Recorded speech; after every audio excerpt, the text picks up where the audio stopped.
Hello, everybody, and welcome to the top 5 new comics for July 30th of 2025. I'm, as always, Chris.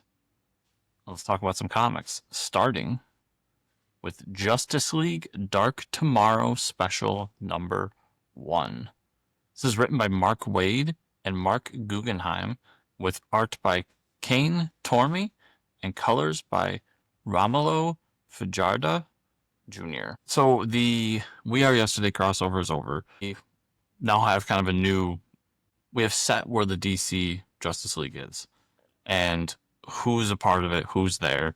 We get some really unique, fun characters involved. This is going to dive more into what's going on with the Huntress, the Helena Wayne Huntress, my favorite Huntress personally. Booster Gold is on the cover, so he's obviously popping up. And then, for me, most importantly, Batman Beyond. Yes, I want to see more and more Batman Beyond in DC continuity. Not necessarily in modern times, but my hope is that with this story, there can be kind of a conversation, a reinvigoration of that character to get something more down the line. We will see. But We Are Yesterday was a fun crossover. Justice League's been a really great book. And I think with this, not only is it going to be a great, fun issue with some really great characters involved, but with the announcement from San Diego Comic-Con with DCKO, this is going to act as kind of a primer for that, because Justice League's also involved in that event as well. So there's just a ton of reasons to pick up this book. For me personally, as someone who's reading a lot of DC stuff and enjoys a good event book, and just at the end of the day, we've got a great creative team with a new status quo for the Justice League moving forward. So I'll be excited to see where they take Justice League, what this does in terms of my excitement for an event that I don't think sounds all that interesting, but I've been wrong about that in the past, so we'll see. And just a lot of implications for the next 4 or 5 months of DC Comics. After that, we have G.O.D.S. One World Under Doom number 1. This is written by Ryan North, with art by Francesco Mortarino and colors by Raul Angulo. So not only have I just been really enjoying the One World Under Doom storyline, I think it's been just a ton of fun, doing a lot of great side stories with it. The main story has been phenomenal and how it's affecting the Marvel universe as a whole. Well, I like G.O.D.S. G.O.D.S was a good Hickman book from years ago in the Mystic realm, and now we get to kind of see them more in the spotlight of the main Marvel universe and what they're going to be doing. But not only that, it's Ryan North writing the book. So one of the rules I have for crossovers is that if the main writer of the crossover is writing a side book, that side book is important to the overall story. Now, there's many monetary reasons why they do this, but for me, that means as a reader, I should probably be picking up this book. So if someone's enjoying One World Under Doom, I'm taking this as a issue inside of the event. Like, it should be maybe a 0.5 issue in that event.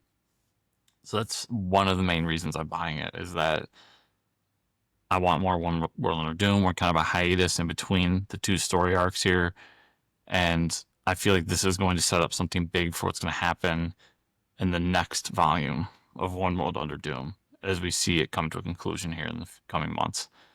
And yeah, I just go back and read that. It's 8 issues of G.O.D.S. It's some very long and deep comics, but it's Hickman just doing some awesome stuff in the mystical realm of the Marvel Universe. After that, I have Spider-Man versus the Sinister 16, number 1.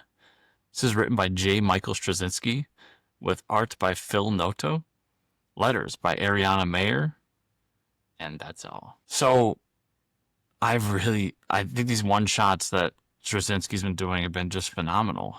I've been on record a few times, not the biggest Straczynski fan, but him in these one-shot stories has been him just cutting back and getting to what's most important, which is telling a fun story inside of the 2 pages of these comics.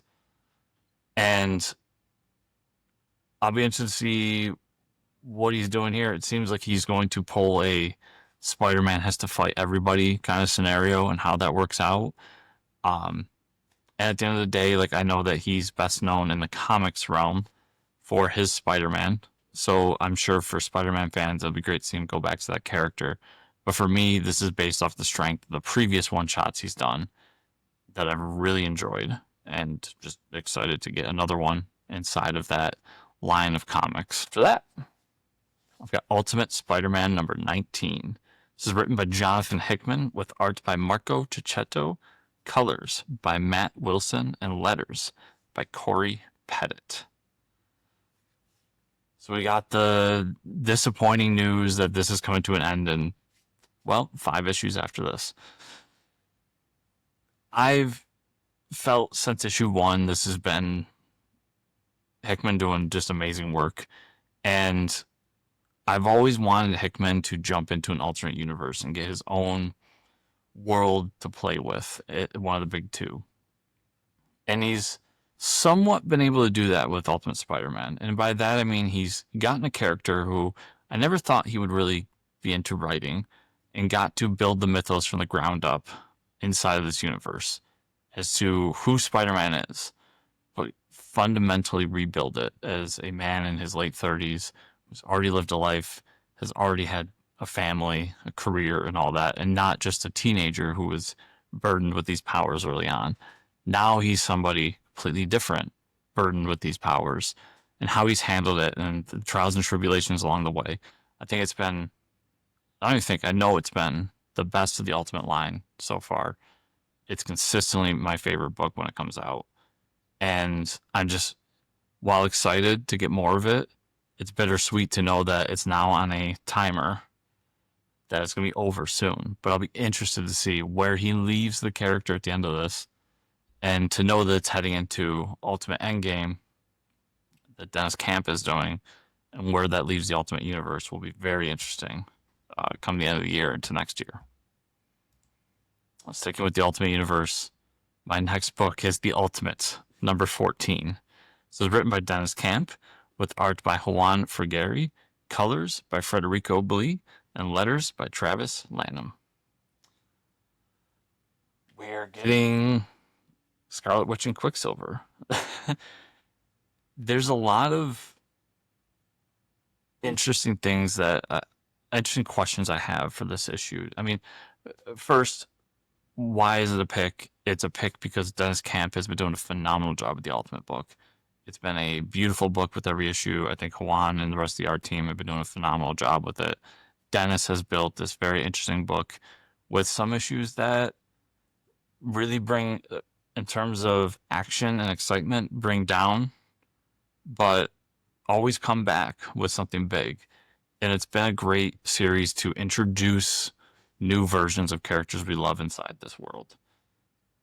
With Scarlet Witch and Quicksilver, we know inside the Ultimate Universe that the mutants are all fighting for their lives over in the Russian territory of the world. And what's going on with also Wolverine, and we've seen in the Ultimates and other books in the past. So I'll be interested to see what their story is. Are they still mutants? Are they something else? Did they escape all that? Is there a relation to Magneto in this? Because I don't believe we've seen Magneto yet in any of the books. There's so many questions to be asked here. And then just how they tie into the Ultimates team. Will they tie into the Ultimates team? Will they be villains to start off? That's one of the things I love about this book, is we've got these characters we know and love. And what will they be in this new universe? So Dennis Camp's been killing it. And I'm just excited for him to continue to lead the charge in the Ultimate Universe and beyond. And then we will end with Speed Racer number 1. This is written by David Pepose, with art by David Titino, colors by Rex Locus, and letters by Buddy Badone. So, let me just start with saying, Mad Cave announced they're doing a Speed Racer book. And my first feeling was I'm out. Like, I'm not a Speed Racer guy. I never cared about the character, the cartoon, the movie, nothing. Just not a Speed Racer guy. And then they announced creative team. And with David behind writing it and just how great his work has been as of recently and throughout his career, I'm at least going to check it out. Uh, Lucky enough to get review copies of this book, so take that for what you will. But still, my time is important to me, and to take the time to read a Speed Racer book is something. I think the book looks, in terms of the art, phenomenal. I think that David has been doing his, it seems like every book he puts out is his best book of his career. So we'll see if that can continue. I mean, I just got done reading the Space Ghost annual and what he's been doing with Space Ghost and continuing that into next year. I'm super excited for that and just love what he's doing with that character. So let's see what world he builds for Speed Racer. Let's see how he tackles the world, changes the world, and all these things. I have a ton of questions going into it, and I know that he has the chops to do a first issue that will show me what he wants to do with this book moving forward. I'm excited for it. I think Mad K's been doing a lot of great stuff, putting out quality work, both in the IP and creator-owned field. So there's a lot of people working together on this that I trust to do something great. That is everything I have for you this week. Remember, everybody, if you want to support, follow me. Best ways to do it are to follow me on social media at Fortress Chris, or head over to my Substack, which is chriscomicscorner.substack.com, or to listen to the podcast Fortress Comic News, where every week we talk about the comic news, we talk to a comic creator, and just have a good time over there. And then you can also, on this video, subscribe to the channel, like the video, comment down below, let me know which one of these books is your favorite. If there's one I missed this week that you think is a shame and I should definitely have had on my top 5, put it in the comments down below and let me know, and we'll have a conversation about that. And then you can also hit that bell notification button so you never miss another video on Fortress Comics Network. Thank you all so much for watching this video.